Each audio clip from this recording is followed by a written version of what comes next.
Have you ever had a moment when everything fell silent, not just the world around you, but deep within you? As if something ancient stopped to listen, as if the universe held its breath, waiting for you to remember something you'd forgotten long ago. What if that silence wasn't empty, but full, full of memory, full of truth, full of a vision that never died? It only fell asleep. In the whirlwind of modern life, we often forget that human beings were once more than thinkers or doers. We were seers, not prophets or fortune tellers, but beings who could perceive the invisible. We could feel the pulse of the universe in the rustling of a tree, read messages woven into our dreams, and know truth without needing proof. But over time, we stopped looking. The world taught us to ignore that vision. Yet you were born with a second sight, a way of seeing that doesn't use your eyes, but your soul. And now, as old systems collapse and more people feel the ache of something missing, that sleeping sight begins to stir again. The question is, will you let it awaken? This is not a technique. It's not a hack. It's a sacred return to something you've always known. In this journey, you'll rediscover the ancient pillars that every awakening rests on. You'll learn to breathe in a way that opens hidden gateways. You'll uncover what your mind has been hiding, and finally, you'll remember who you were before the world told you who to be. Stay with me until the end, because in the final chapter, I'll reveal the one mistake nearly every seeker makes. A mistake so subtle, most don't even realize they're still wearing the blindfold. Take a deep breath. What we're about to open is not a teaching, it's a doorway. And once you see through it, you won't unsee it again. You were born with a vision that far exceeds what your physical eyes can see. Before you learn to read letters or recognize faces, you already sense things no one ever taught you. The mood in a room, the fear behind someone's smile, the eerie feeling of being watched, or the quiet awareness that something vast and unseen was always near. This inner perception, this silent intelligence was always there. It didn't need to be trained, only remembered. But then the world stepped in. It handed you tools, language, logic, achievement, rules. In return, you began to lose touch with your deeper vision, not because it disappeared, but because the world convinced you it didn't matter, and so you fell asleep to it. Yet this sight, the one that lives behind your eyes, is still there, waiting. Ancient cultures spoke of this inner eye. The Sanskrit tradition called it ajna. The Egyptians painted it as the eye of Horus. Mystical Christianity referred to it as the single eye that brings light to the entire body. These symbols were never about magic or seeing colors. They were about perceiving reality without illusion. When this eye is closed, we live in reaction. We judge, we fear, we seek approval. But when it stirs, we move from reaction to presence. We stop asking what we should do and begin asking what wants to unfold through us. To reawaken this eye, there are three timeless practices that form the foundation of inner awakening. They appear in nearly every spiritual tradition: Tibetan monasteries, Sufi gatherings, Christian mysticism. Though simple in form, their power is immense. The first is silence. Real silence isn't about eliminating sound, it's about eliminating distraction. When you sit in silence without scrolling or speaking or solving, you start to hear what has been drowned out: the rhythm of your breath, the beat of your heart, the voice of your soul. Even modern science confirms this. Studies from Duke University and the NIH have shown that silence stimulates brain growth, enhances memory, and reduces anxiety. In that quiet, the universe finds space to speak. The second is breath. Breath is the oldest bridge between body and spirit. When you breathe consciously, time slows and you shift from reacting to receiving. Every great tradition honors breath. Buddhists with Vipassana, Christians with hesychasm, Sufis with the zikr. Breath is more than air, it is access. A slow inhale, a gentle hold, and a soft exhale can transform your state. This is where calm begins to meet clarity. The third is focus, not the kind that tenses your eyes or locks you into a task, but a gentle attention that invites stillness. Imagine gazing at a candle flame. You're not forcing anything, you're simply being present. In that soft gaze, something opens. The mind quiets, the deeper eye awakens. Energy follows attention, and where energy flows, perception grows. When silence, breath, and focus come together, something sacred happens. You enter a space that feels less like imagination and more like recognition. A stillness arises that feels alive. Some experience tingling at the brow, others see colors behind closed eyes. Many describe a deep peace, as if the world itself is holding its breath with them. This is not fantasy, it is remembrance. The soul saying, yes, I remember this. Across cultures, this pattern holds true. Carl Jung spoke of active imagination as a bridge to the unconscious. Tibetan monks practiced flame gazing to enter higher states of awareness. Remote viewers like Ingo Swann began with breath and stillness before perceiving things across great distances. These aren't random tricks, they are ancient technologies of perception. And now, with these practices as your foundation, the eye begins to stir. You're no longer just seeking, you're seeing. And with this awakening, you're ready for something deeper. You're ready to prepare the sacred space where your inner vision can fully open. Not a place in the outer world, but a temple within yourself. Now that this inner eye has begun to stir, it needs a space to fully awaken. But this space isn't built with candles, cushions, or incense. It's not about a perfect room.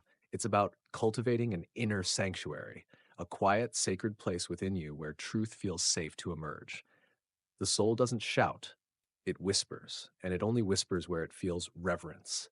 That's why mystics across time withdrew into forests, deserts, or mountaintops. Not because those places were magical, but because they were free from distraction. When you approach your inner work with sacred intention, something in you begins to shift. Your body softens, your mind bows, and the invisible world begins to draw near. This sacredness doesn't need to be dramatic. A quiet corner by the window, a chair touched by morning light, when treated as sacred, it starts treating you that way in return. So, how do you prepare this inner temple? Begin with clearing, not just dust and clutter, but energy. Light a candle, open a window, let the air move through. Burn sage or Palo Santo if it resonates, or simply clap your hands, changing the vibration of the space. Then set an intention. It doesn't have to be grand. Whisper it, write it. I prepare this space not for performance, but for presence. Create a gateway, some signal that this is sacred time, a bell, a single deep breath, the lighting of a flame. This becomes your body's cue, your nervous system's permission to soften and listen. And most importantly, return to this place often. Repetition isn't a ritual of boredom, it's the path to reverence. The more you show up, the more your spirit begins to associate this space with awakening. With the temple ready, the breath becomes your key. I often teach a simple practice I call SCP: silence, center, pierce. Each step is a gateway that brings you closer to presence. First, silence. Sit with no goal. Let the outer world fade. Let your breath move naturally. Don't control it.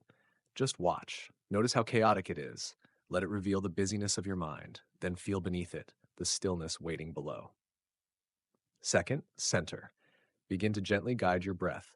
Inhale through your nose for 4 counts, hold for 4. Exhale slowly through your mouth for 6. Repeat. With each breath, feel yourself returning. Let your attention gently settle at the center of your brow, not forcing, just sensing. Breathe into that space. Let your awareness anchor there. And finally, pierce. After several rounds of centered breath, hold your inhale briefly, and in that moment of stillness, turn your vision inward. Don't try to see anything, just be present with the darkness behind your eyes. You may begin to notice flickers of light, a subtle pulse, or a spacious vastness. Stay soft, stay open. This is the veil beginning to thin. The boundary between what is seen and unseen is shifting. Modern science validates this ancient practice. Researchers at Stanford and Harvard have shown that deep breathing reduces stress hormones and increases clarity and focus. Tibetan monks speak of the wind horse, a breath that carries the soul into higher dimensions. Edgar Case, the American mystic, entered trance states through breath alone. This is not myth, it is forgotten mastery. After 7 days of consistent practice, many begin to report subtle shifts, clearer intuition, more vivid dreams, emotional release, or a gentle sense of being watched with love. These are not strange experiences, they are signs that your soul is waking up to its own light. But with that light comes a new challenge. Not everything inside you wants to be seen. As the vision sharpens, it's time to face what stands in its way. Because before you can see clearly, you must look at what the mind tries to hide. You've created the space, you've breathed with intention, you've felt the stirring of something deep and real, and then nothing, no visions, no insights, just silence, blankness. a fog, but this isn't a failure, it's a threshold, a hidden gate disguised as stillness, a place where many seekers quietly turn around thinking they've hit a dead end. In truth, it's where the real journey begins. Because when the mind grows quiet, it doesn't surrender its control easily. It adapts, it hides, it creates what we might call spiritual blind spots, not because there's nothing to see, but because the mind has convinced you there isn't. These blind spots aren't just mental gaps, they are illusions carefully shaped by years of conditioning, by childhood patterns, religious beliefs, cultural frameworks, and unresolved trauma. They form quiet rules inside your psyche. Don't go there. That's not safe. You're not allowed to question this. And so we stay blind, not because truth is far away, but because we've learned to fear it. Imagine a man who meditates every day, yet never confronts his fear of failure, or a woman who reads sacred texts but quietly rejects anything outside her tradition, even when her soul leans toward it. Or a rational thinker who finally touches peace during breathwork, only to have his inner critic scream, "This is nonsense," and he pulls away. These aren't failures of will. They are evidence of how deeply the mind protects itself, even from awakening. So, how do we move past these inner veils?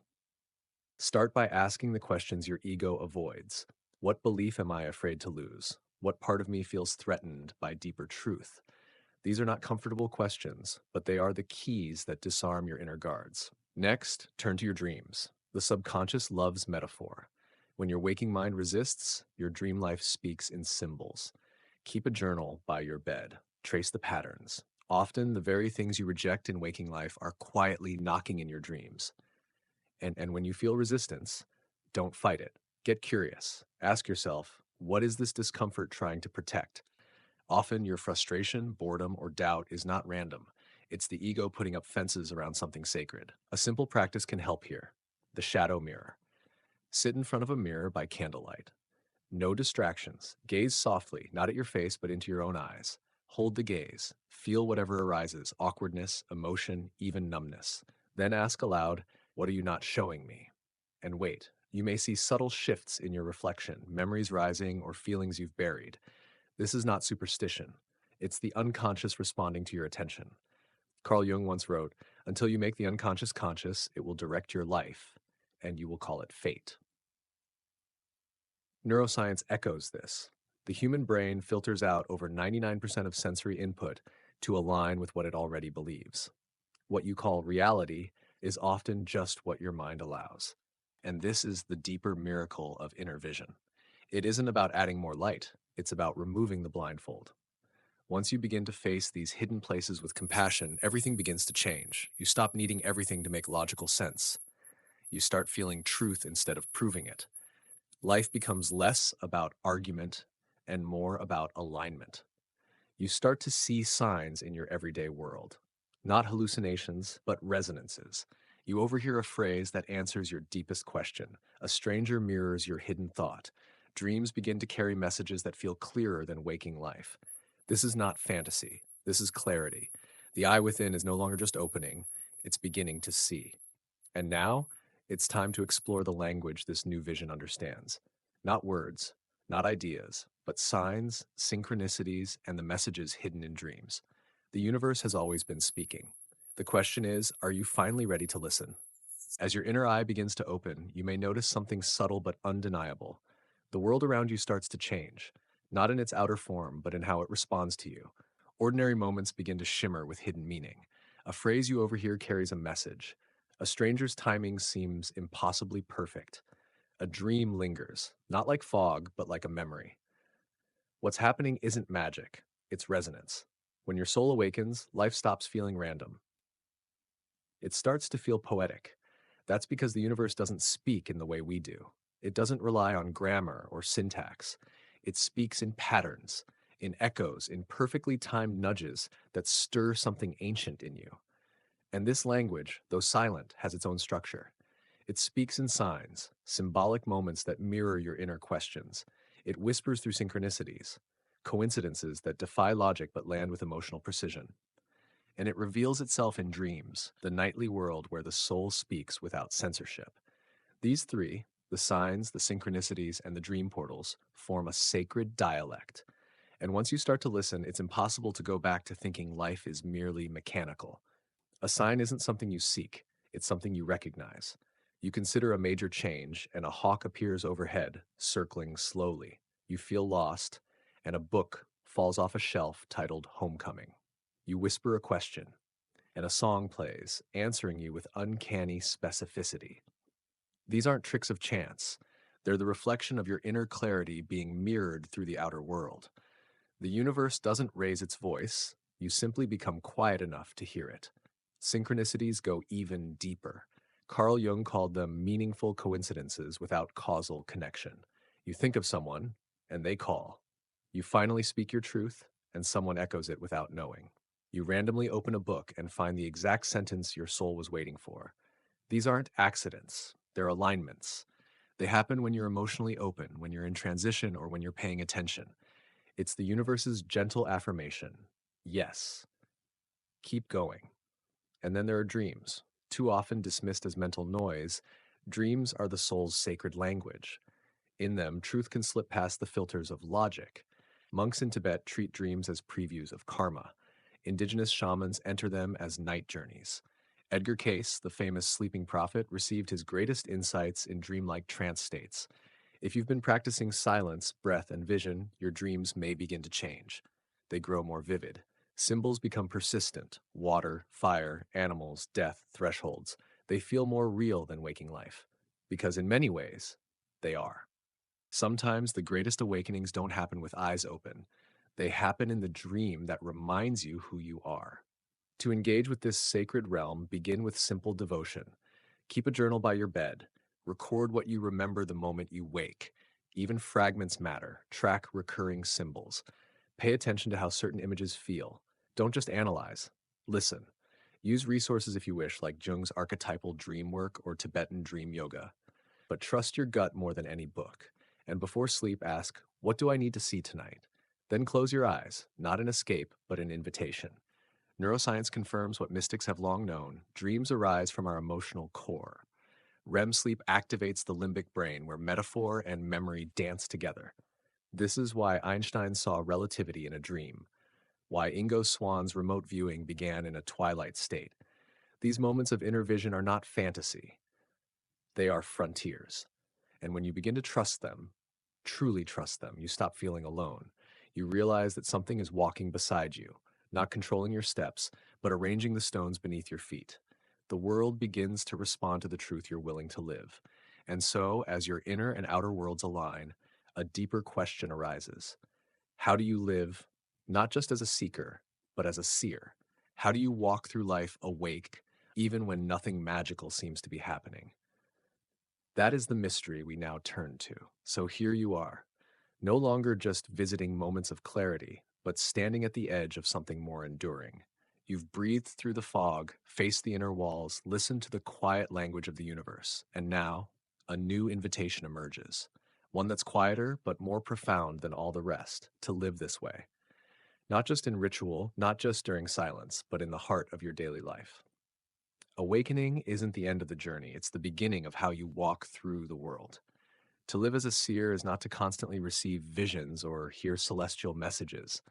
It's to carry presence in a distracted world. It's to remember more quickly, to return more gently, to respond to life not from fear or habit, but from the stillness within you that has seen beyond the noise.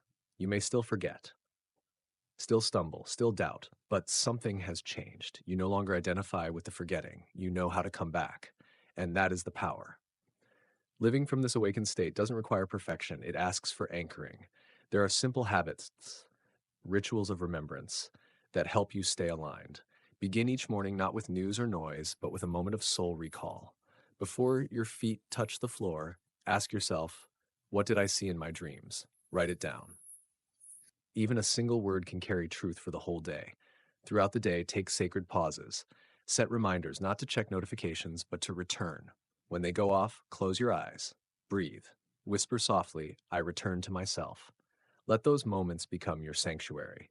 Choose a symbol each week: a color, a number, an animal. Watch where it shows up. Ask, what is this reflecting in me? Let the world speak back through symbol. At night, ask the quiet question: did I live from fear or from presence today? Not to judge, simply to notice. Awareness is the first step of devotion. And finally, offer your vision in service, not by preaching, but by listening, by holding space, by being still when someone else is unraveling, by offering your presence as a mirror, not a solution. You don't need to change the world to live as a seer. You only need to show others that presence is possible. Even neuroscience confirms what mystics lived. Consistent mindful reflection rewires the brain. It strengthens the very networks that keep you calm, perceptive, and grounded. What once felt like effort becomes your new default. This is what the great teachers knew without scanners or studies. Presence is not an escape. It is a new way of being. Remember the wisdom of those who walked before you. Nostradamus warned not of the end, but of forgetting who we are. Ingo Swann said, "The true psychic gift is not seeing the future, but perceiving the present clearly." Tibetan masters taught that insight means nothing if it doesn't lead to compassion. And Jung, he reminded us, your vision will become clear only when you look into your heart. Maybe that's the real sight after all. So what comes next? Not fireworks, not floating, but something quieter, something fuller. A life where your dreams are honored, not dismissed. Uh, where emotions are felt, not feared. Where your choices are no longer reactions, but alignments. A life that stops racing ahead and begins returning home. Because the final initiation isn't mystical at all. It's staying awake, even when nothing magical is happening. And as you walk through life, into a room, into a conversation, into your own silence, you'll begin to notice you are different now. Your presence speaks before your words do. People feel calmer near you. Some may ask nothing but sense everything. That is the gift of remembrance. Not to impress the world, but to remind others of something they too forgot. A flicker of vision, a light behind their eyes, a quiet knowing that stirs just like it once did in you. So what do you do with all of this? What do you do with the breath that steadied you, the stillness that whispered to you, the flickers of vision that passed through the fog? You begin by honoring the part of you that always knew, the part that watched you wonder as a child, the part that stirred during quiet moments, the part that gently nudged you here. You don't have to master dreams. You don't need to see auras or travel beyond the veil. You don't need to become anything because you already are. A seer isn't something you become, it's something you remember. So remember, breathe when it feels impossible, pause when the world rushes, trust what you feel, especially when it's quiet.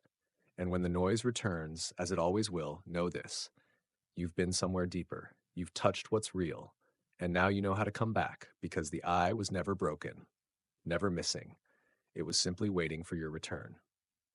If this journey stirred something in you, even the faintest echo, speak it, whisper it, share it. Even a word in the comments, a simple "I'm ready to see again," might awaken someone else. And if someone in your life has always felt like they were searching for something more, send this to them: a friend, a quiet soul, an elder who sees between the lines. Because this is no longer the age of forgetting, it's the beginning of inner seeing.